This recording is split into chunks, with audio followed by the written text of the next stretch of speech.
your whole family have been through COVID and you'll have emerged and you'll have come out unscathed. So does that give you a feeling of liberation? No. No. Because this disease is so bizarre that we really don't know whether one is going to get another infection, how long we are protected, whether we have any protection at all. If you look at the antibody levels that we've done in some of us, there are no antibodies. So, but then having said that, antibodies are really not something that's going to determine either your protection, current protection or future protection. And antibodies just say that, okay, you've had the infection. What it means after that is still very, very evolving. I think we're just feeling good that we came out of it without any complications and stop, period. Beyond that, we continue to maintain all the precautions that we were maintaining, a little, as paranoid as we were earlier. And but I think we were lucky that we got out of it without complications. We're really lucky because as I've said before also, I think in one of my correspondence on the group, I had said that it's a disease which you really don't know how it's going to turn out. It takes barely hours to escalate, if it has to escalate. And there are various stages of this disease. You have the viremia, which is when the virus may be circulating and you may get things like fever and myalgia. But if you get respiratory symptoms, then there can be complications of that. And if you get into an inflammatory condition, as a response to the virus, the body has then you are in deeper trouble. And yeah. Had the respiratory symptoms. How many of you in the family had it, and what were your symptoms?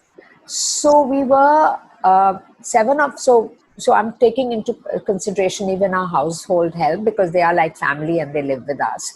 And so all of us had it in the house, which is 7 of us. Only our domestic help husband, the family, he had gone to the village. So he escaped it. So he's the only negative one in the house just now. And our daughter, who lives in Defense Colony, she got it, but her husband didn't. So it's like 8 members. So youngest was 15. That's and the oldest was Daddy, 94. Wow. We had different symptoms. So one of us had the first person who got it was the one. That's why I got her tested. She was having she had throat symptoms. She was having a discomfort in her throat. She had headache. She had, like she describes, a mindless drop dead fatigue, and that is why I wouldn't have got her tested if I had not noticed these symptoms. So I'm glad I did, because she got tested, and then as we tested the other family. So in the first round of testing, she tested positive, and the second day, my husband tested positive. Then the next round of testing when was our house help tested positive, and then finally after 8 days, all of us tested positive. So we were 7 plus 1, Arushi, 8 of us. Who you had several tests. You had several tests. So no, I followed a protocol. So we tested the symptomatic first, and then because I was worried about the senior people in the house, including myself and Viresh and my father, I got the test done immediately. Actually, you should, if I can divert a little bit, you should get, if you are a household contact, the ideal time for testing is 7th or the 8th day after the last contact. So ideally, we should have got tested the next week after 7 days of the first index case. But because I was worried about Daddy, we got tested the next day. And so Viresh tested positive on that day. And then after he tested positive, so I had one isolation. By then we had 2 isolations, and we isolated Daddy in the 3rd room.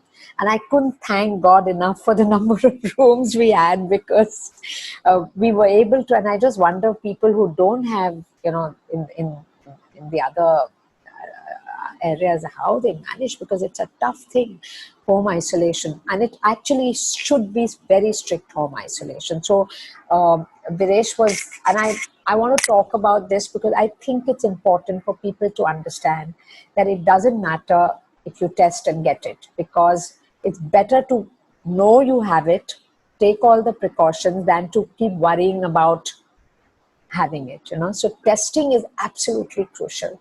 And so we isolated Viresh on the 2nd floor, and my daughter-in-law was isolated in another room. Each of us went into one room, and we kept ourselves isolated. We wore masks in the house, even though the rest of us were negative.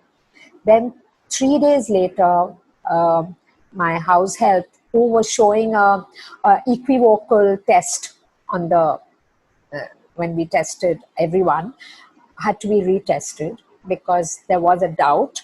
So we retested her 3 days later, and she came out to be positive. And she was having giddiness and extreme weakness. So I had to get her admitted, because also I was a little apprehensive of monitoring so many people at home. And we decided consciously not to do hospitalization for anybody. And then the 4th round of tests, because we had done 8 days after our last contact with the positive case. That's the protocol. So then, if you test earlier, because we tested earlier, we were negative. We tested positive. So you could be in the pre-infective or the intubation period, but so it's better to test on the 7th or 8th day. And if you test earlier, you may be a false negative when you really are a positive case. So then when all 4 of us tested, we anyway had isolated, we were wearing masks. So that is and then we had to do this for, almost 3 weeks.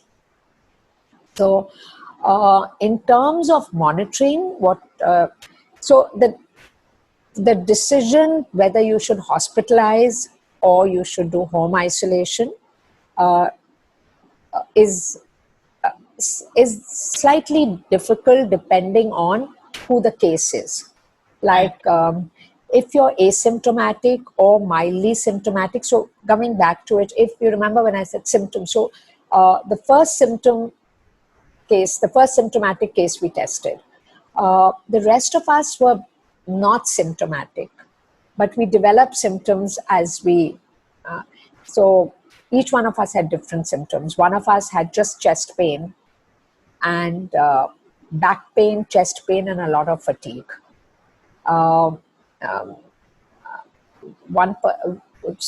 Two of them had very mild fever with not going up beyond 100.4, but it was like not more than 2 or 3 days. So these were all very mild symptoms.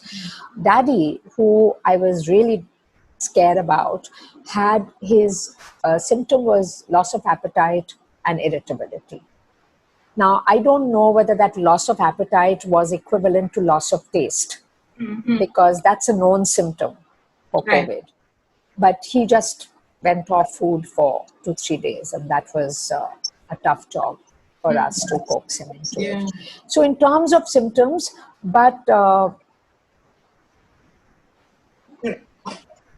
Sorry, No, that's fine. So we also continue to have... Sorry? Dad had no fever? No. Okay. No fever. Very, very lucky, yeah.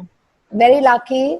He had weakness, and he had irritability, and he had loss of appetite. But see, one of the reasons why one can say we had milder infection is that our level of protection was very high. So whoever the index case was transmitting at a very low rate. Okay. Because wherever she or he, I'm assuming one of the first 2 cases who became positive, was could be because they had a low viral load and they were transmitting less. And then we were all wearing masks the minute we got to know. So that's one thing, Bina, would be nice, that once you know there's a case in the house, isolation is important. And for the rest of the members, quarantine is important unless you test positive. And even if you test positive, even after we all tested positive, we maintained a distance from each other. Okay. So we wore masks right through. And therefore, we ate in separate rooms. We didn't eat together. We... food, who's going to cook your food? And so this is India for you. We had food coming in from family, friends. So we didn't have to cook, but we had to assemble, everyone had to take. But we saw to it that we weren't, at least the high risk ones, my husband, Viresh, we were all like, they were all separated enough to not come in contact with anybody. Even when everyone else tested positive, because we didn't want a fresh inoculum to be going to the... So I think that's the reason why we were able to have milder infection. Of course, we could have just had a milder infection because of other host factors. We've been lucky in the sector that nobody that I know has died of COVID, though we've had several... You had one lady dying in our row, who had... she was... across Sudipto's house. Okay. And she came in from Delhi. That's the one? No. She lives here. I think I'm not sure of name, so I don't want to... She had some comorbidity, underlying kidney disease. So I think one message is that, I mean, if I can give messages, I don't know how you're going to structure this thing. Are you going to give... A message is good because it's like we have to now balance paranoia with, going ahead and living your life, working, earning, So, No, absolutely. I completely agree. And that is why I think one very important thing is, Bina, that this thing about the fear around testing or the fear around being labeled as COVID has to go. One has to test, because I think that's been the problem here. We have not... But sorry, Shinjini, but test only if you have symptoms or if you've been around somebody with symptoms? Yeah, I mean, there has to be a protocol for testing. If you've had symptoms, the index of suspicion should be high. I think the complications, the people are having problems. So let me tell you two things. One is what I'm telling you from the hospital side also, that people who have extreme morbidity or are dying from it are those who have had comorbidity, have had problems, which largely is a problem with the Indian population. You have hypertension, you have diabetes, you have obesity. So all these people are high risk. But in India, we've seen not just above 60, even the middle age, 45 to 60, have had problems. And a lot of these problems are happening because people have come in late with the disease, with the symptoms. And that is something one has to be, one should not say that nothing is going to happen to me, or one should not... I agree, you have to find a balance. But we have to remember that this disease can behave very differently. I'm saying in my own house of 7 people, 8 people, everyone had different symptoms. So it wasn't as if it was one characteristic symptom which we could say this is it. I continue to have symptoms, even though I've tested negative. We all tested What negative. symptoms? I have GI symptoms. I had a fresh upper respiratory infection with throat and rhinorrhea and everything. So this could be either a post-viral effect, or it could just be an inflammation in the mucosa which is causing these problems. We don't know. Not much is known about this disease. Therefore, but the problem is, Bina, that once you say, don't worry about it, then people stop taking precautions. And that is the thing. That is the fear. So while we have to continue with normal life, we should go back to work. We can cut out on all the non-essentials. We can cut out on things which can wait. I agree you need to socialize once in a while, but there's also not a compulsion for doing a lot of things that can be avoided. Because again, now Delhi's cases are rising. AIIMS has already suspended their general OPDs because they're scared that COVID cases will come in. See what's happening, it's not just about ourselves, it's about the whole community. The minute this happens, people who need genuine hospital care are not going to get it because all the concentration is going to be on COVID. So we're not only killing, it's like killing a system. So that is the thing. I know I keep diverting on, go off onto tangents. I see that, is that people are, even if they need to go to the hospital for other illnesses, they're postponing it because they're worried about getting COVID. Yeah. And so I think, so anyway, I think the first message is that one should have a high index of suspicion. One should test, at least be aware that testing should happen and getting in touch with a physician. So even though both Viresh and I are doctors, we saw to it that we were constantly in touch with our colleagues at AIIMS. And in fact, the first message which went on RWA say they are under my care. And I, which was so funny because I'm a pediatrician. I'm not a COVID expert. I'm doing different kinds of COVID work. And so we were in touch with our friend and colleague at AIIMS who was monitoring us morning, evening. So particularly if you have an elderly at home or if you have someone who has comorbidity, then the monitoring should be done fairly regularly because we were monitoring everybody every 2 hours. So we were doing the oxygen, the pulse and the fever every 2 hours, every 2 to 3 hours for everybody, irrespective. And which was helpful because it keeps you on your toes to know if there's a drop in oxygen. If there's some change. Yeah. So I think that is important. In terms of home remedy, I think it's always best to just get in touch with a physician and let the physician do it because there are varied protocols. I agree with some, I don't agree with some, but that's my, but I think it's important to have a physician on board because you need to take some prophylactic medication, some medication for having the infection. And in terms of, we were just keeping our hydration at least 3 liters of water a day, 3 liters of fluid a day. Yeah. So we kept our hydration adequate. You only rest because you're kind of isolated. But some of us who couldn't rest, the recovery is much longer. So I think in terms of home isolation, these are the usual messages that you must get in touch with a physician, start your medication, take enough fluids, and more importantly, the isolation and wearing the mask, even at home. So in terms of home isolation. And if there is a index of anyone showing, yes, one of them had, as I said, chest pain. Now, when somebody has chest pain, you worry immediately. And therefore, that index of suspicion should be very high. That if there's chest pain, there's abdominal pain. So we had an abdominal pain, we had a chest pain, and these are symptoms that we've seen in the hospital as well. We've seen, so the other symptoms that people should be aware of when they are, so other than the respiratory symptoms and fever and fatigue, we're seeing diarrhea, we're seeing abdominal pain, we're seeing, as I said, headache, just headache.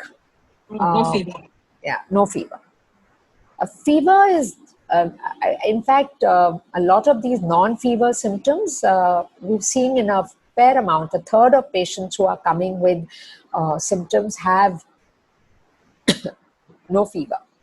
So fever is not the only symptom. Some have come with a skin rash, but these are the main symptoms that we are seeing. Conjunctivitis in a few, but only those who have tested positive. So it may be like a post-viral kind of inflammation. So this is what we are seeing. Yeah, I don't know if your son has told you, but there have been, at least we've seen in the hospital, people coming in with strokes, neurological strokes. Neurological symptoms. Yeah, neurological symptoms. So this virus is basically, it's affecting the blood. It's like causing a vasculitis. It's causing a leaky vessel effect, and therefore it's affecting kidney, heart, liver, the brain. So it's pretty much affecting most of the organs. So that's why one needs to worry, and that's the reason why there has been so much mortality and morbidity. What is the mortality rate at in our country? Yeah. Our country, whatever rates the hospital are giving, I'm not going to talk about that because I feel, I think there may have been more deaths which are not accounted for. But I think... Not the other way around. That somebody's died of leukemia, but because it was COVID positive, it would be called as a COVID death, not... Yeah, but you see, it should be a COVID death also, because leukemia could have just been a predisposing condition, because you have a comorbidity. So people who have malignancy or immunosuppressive drugs are more likely to get it. Like any other illness, they are more at risk for this. So the death rate, so I think India has been fortunate to have a lesser mortality. But as I said once in our conversation with you, that we have to actually quote the death over those who have recovered plus those who have died. But that ratio is not but that's not being presented anywhere globally. So so that is actually gives you the true picture of the deaths. But Shinjini, maybe this is off the record. Even the mortality rate. Nobody in the rest of the world, any part of the world is talking about a normal death rate versus the death rate with COVID. What has been the change of death rate? Yeah. Talking about those kind of things, which... Yeah. So what I'm telling you now and what I told you about the death rate, just keep it off record. Because being in the government, I'm not supposed to be talking about it without permission. See, there are deaths happening. I'm sure there are. We are not talking about Delhi and Noida. We are talking about India, villages, small hospitals, small regions of the country. There must be deaths that are happening. So are you saying that nobody's talking about those deaths, or are you saying that this compared to the overall... A normal death rate in a country, and versus how the death rate has changed with COVID, with the advent of COVID? Yeah, but don't forget that that death rate is over a period of time, right? This is an acute condition. It's an acute condition where deaths are happening in a very short period of time. And that is the reason why this is alarming.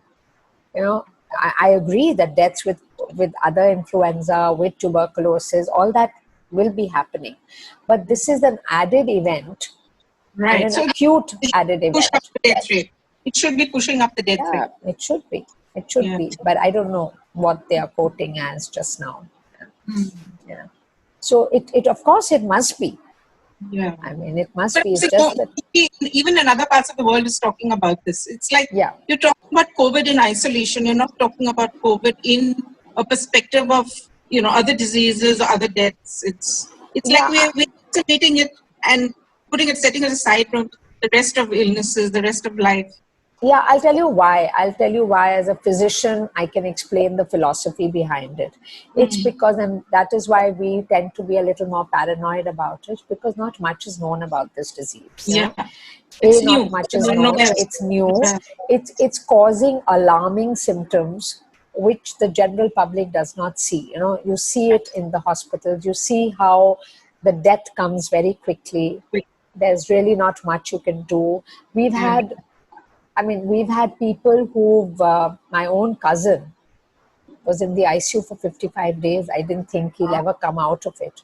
And 55 days. He went into the ICU and got discharged from the ICU over 55 days. Oh my gosh. He went onto a ventilator. He came out of the ventilator. He had multiple episodes of oxygen therapy, which, so it was, that's what I'm saying. So those kind of examples are not really being, so I don't want to scare the public, but you see, this is what is this disease done. I mean, it's created, it's, everything has come to a standstill. People are not being able to work to their maximum level. Things are, and I think that's happening because that now there's an extreme polarization of thought. This is my personal opinion.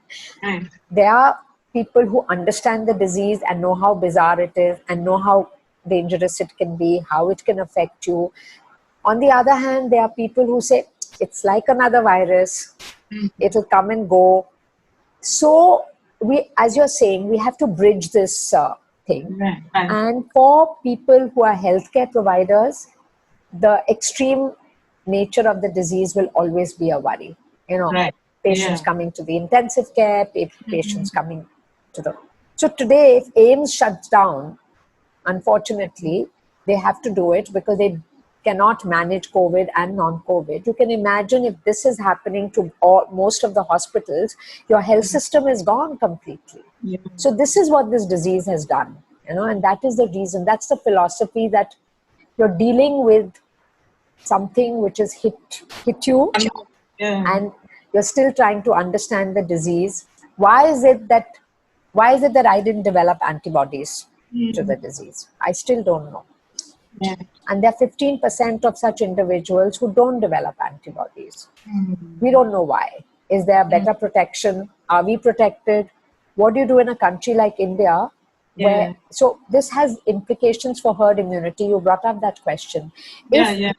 If you're not getting protection, so herd immunity basically is 70% of people in having protection, either through vaccine or through self-immune protection, so that they protect anyone who does not have that from getting the disease.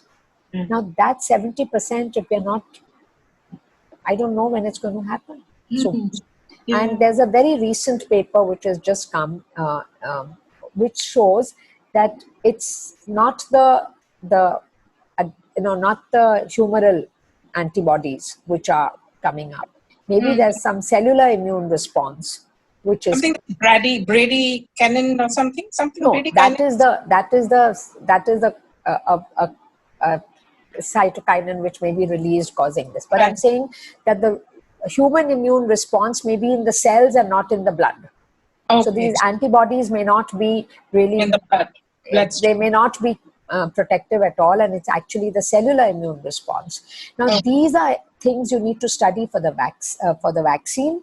These are things you need to study for herd immunity. We don't know. I don't know if the vaccine comes, whether it's going to have any protection for more than 3 months, 4 months. We don't know yet.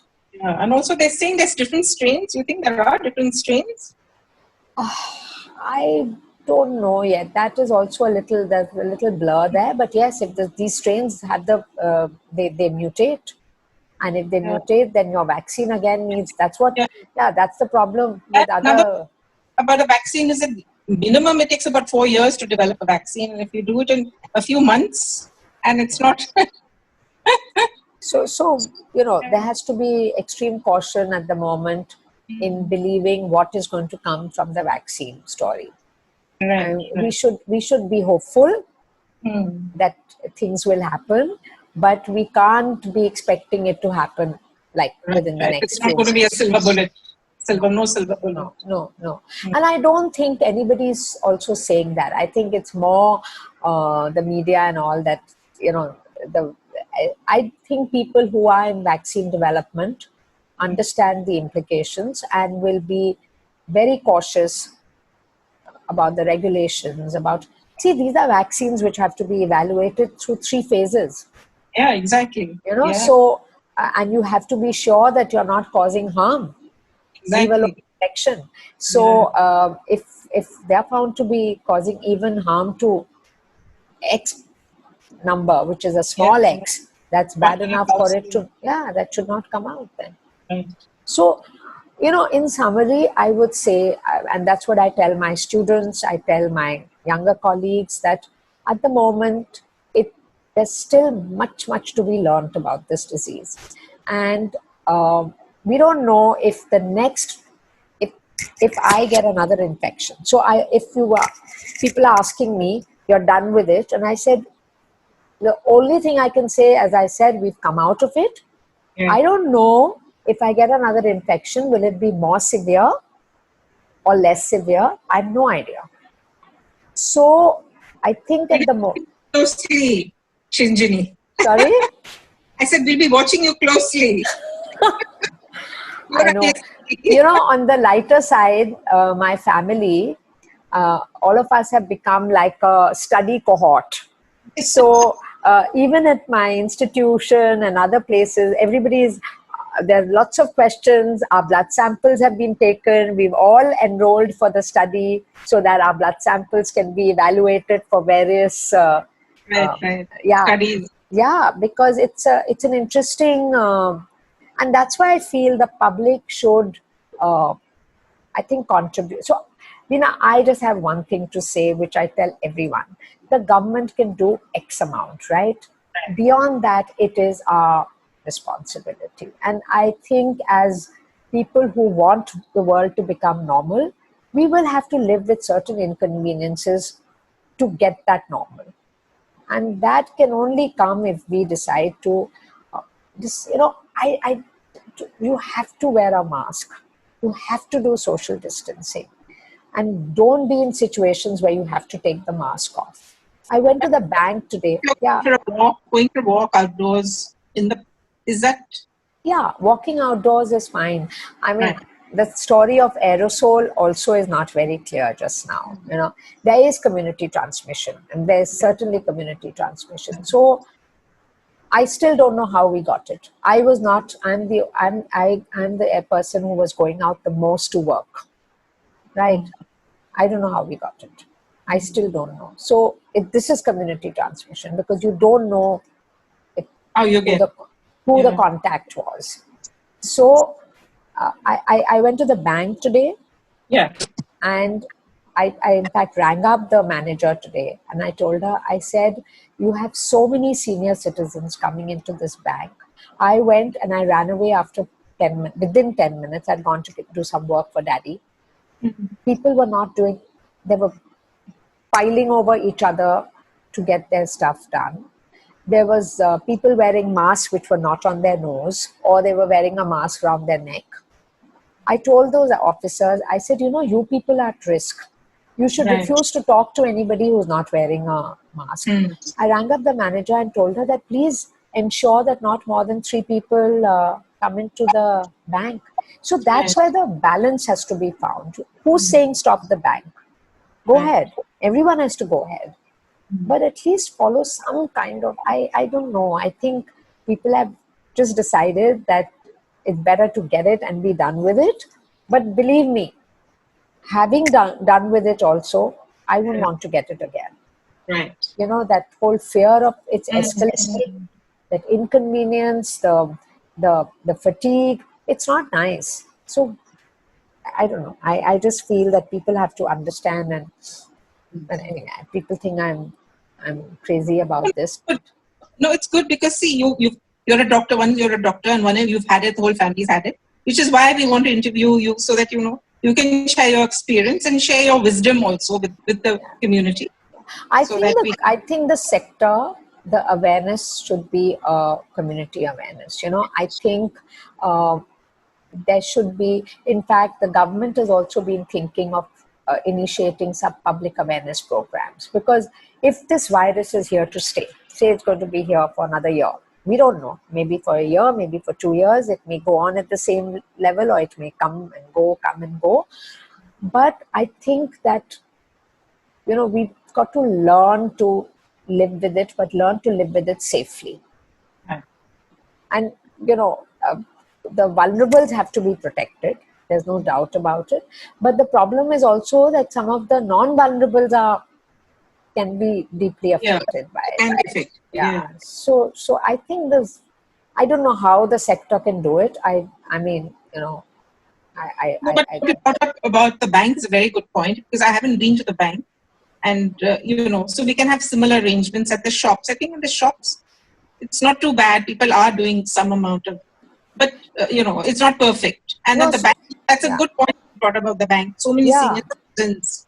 I rang up the lady. I rang up the bank manager, and I told her, I said, look, I don't want to accuse you of anything. I'm just trying to be helpful, because working in this area and having had it, I can only say that it's not nice for your officers as well, because they're providing service. So at least the people who are availing that service should have the courtesy not to break the rules. But she said, we don't have a guard. So I'll talk to the RWA and see if we can get someone to help us. They can just say, okay, not more than 2 people. In our OPDs, we're not allowing more than 1 person to come in at a time, or more than 2 people to be in that area at a time. I mean, these are simple rules which can be at least followed in areas like ours, where people will, where you can control the situation. Yeah, and maybe the RW can lend them one security guard to help them during their, Yeah, good. I mean, I don't know what the arrangement is. I guess we can suggest if they need. Yeah, I feel these are the sources of infection, which can be,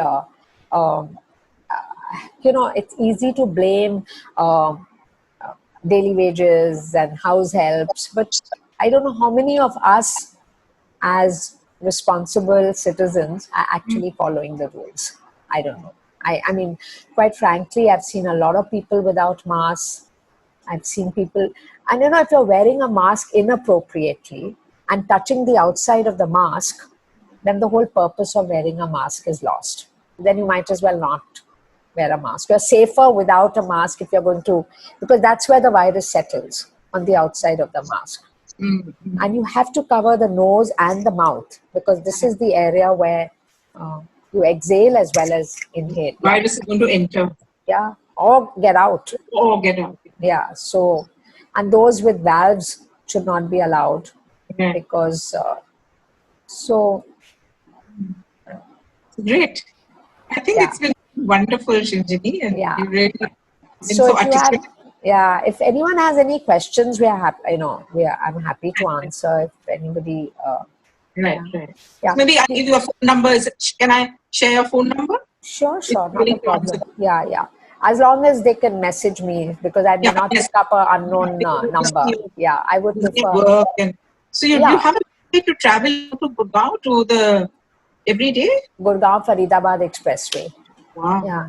But when I'm going to the Gurgaon hospital, or I'm going to any of the other hospitals, then I do that. But these days I've been trying to not go to the hospitals, largely because of my father. I was just so scared to bring the infection in. Yeah. He got it in. I never thought. One more thing about testing, I just want to say that it's always better to get testing done at a reliable lab.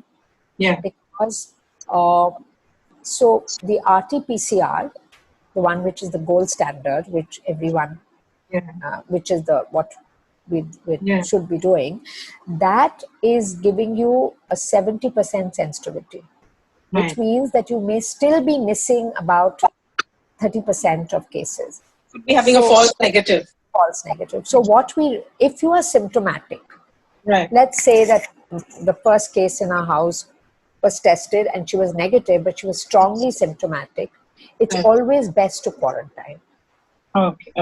Quarantine, get into your mask, stay away from everyone else in a house till you are at least either you retest 4 or 5 days later if you continue to be symptomatic, or you complete that 7 plus 3 days, 7 days for the infection plus 3 days to become completely free to be able to get out. So that's one thing. I think if you have any of those upper respiratory symptoms, which are strongly characteristic of then it's always better to quarantine, because you may be maybe positive and not picked up by the test. The other thing is that, as I said, if you're a contact, it's good to test at least beyond 6 days of the last contact, unless you become very symptomatic earlier. Right. So those, those are important. And if you're getting the rapid antigen test, remember that it's almost, it is, the sensitivity of that rapid antigen test is not more than 50%. Wow. Which means you may be missing a lot of cases. So Sorry, Shinjini, so I had to go for some minor surgery. So for that, I had to do the COVID test. I think it was RT-PCR. And they put up one probe down your throat and 2 up your nostrils. And I thought they were killing me. It was horrendous. Is that the test that you had several times?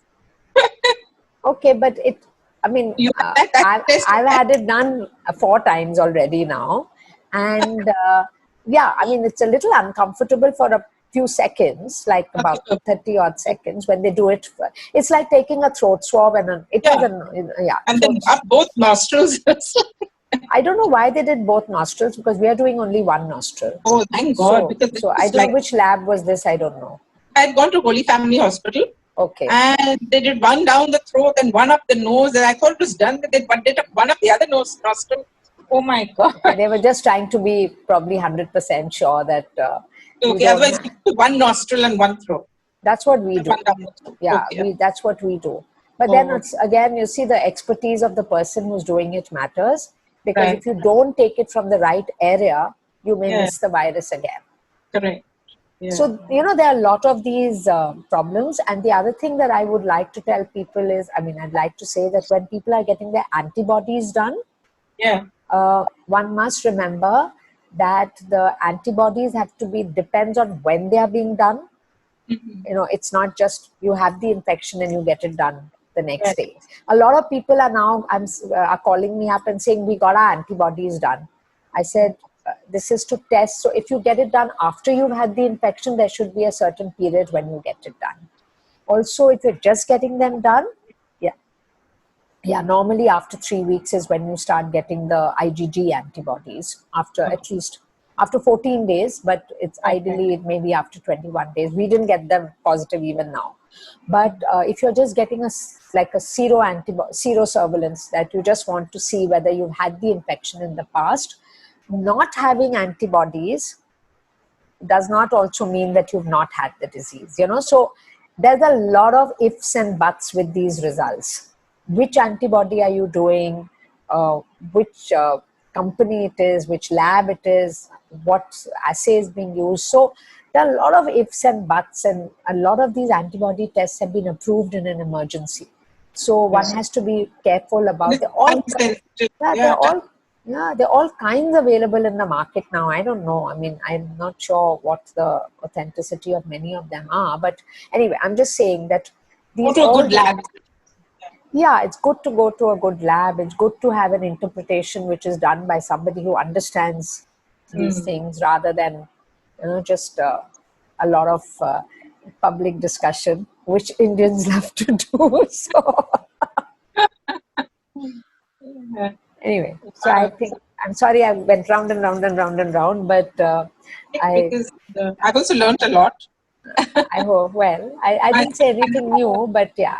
Yes, he had to have one of those, serological tests for the antibodies. And a few days ago, he was very disappointed. His levels are only 0.08 or Who's something. This? Your son? He was hoping that he would have some antibodies. Yeah, but you tell him that we have had the infection. Right. And we have no antibodies. None of us. What was any percentage or nothing? No. There's this kit that we used had a cutoff. And we just didn't make the cutoff. So either we have such low antibodies that weren't picked up by this kit. The threshold. None of the antibodies? None of us. Oops. Oh. None of us. Now, whether we develop them later, I don't know. But that doesn't mean that we don't have protection. Right. But even if those who have the antibodies also does not mean that they have the protection because you don't know whether they're neutralizing or not, whether they are protective or not. So that's what I'm saying. When you talk about other deaths, at least you know a little about tuberculosis. You know how the disease will behave. Here we don't know anything. It's just, I mean, it's like enormous, infinite. It's evolving, and we are much better off than that's why we are being able to save many more patients, because we are much better off than we were. Unfortunately, those who got it in April. In the way India has an advantage that it's come late to us, because we could go by the experience of other countries. Yeah, but even Spain and Italy, where there was such high morbidity and mortality, there also the antibodies are not being picked up. So that's the whole problem. That's the herd immunity issue. That how do you get herd immunity? And the vaccination, both. Yeah, for both vaccination and herd immunity. So that's the worry, concern. But anyway. Keep our immunity levels up, keep fit, keep happy. Yeah, actually that's it. Keep happy. Watch Netflix. Actually, you wouldn't believe it. I had never, I'm not a TV person. I didn't watch too much TV, largely because I never got time. But COVID has kind of, at least I got time to see the television and watch Netflix. So the opposite, I was watching The Crown these days. That is good. Have you seen it? No, but I've heard it's good. Yeah, it's very nice. Watching Peaky Blinders. Oh, okay. Yeah, it's quite interesting. Yeah. Okay. No, you must watch it. We were really never Netflix watchers. And after post-lockdown, we've been watching actually cinema, because my son is here and he's been saying, this is very good. We've done good documentaries, we've done good cinema, we've done interesting serial. Yeah. So, these are the flip side of COVID, I guess. But one has to come back to reality. So good. Be happy should be the mantra, and be, be sensible also. Yeah. True. Yeah, one has to find the balance, So.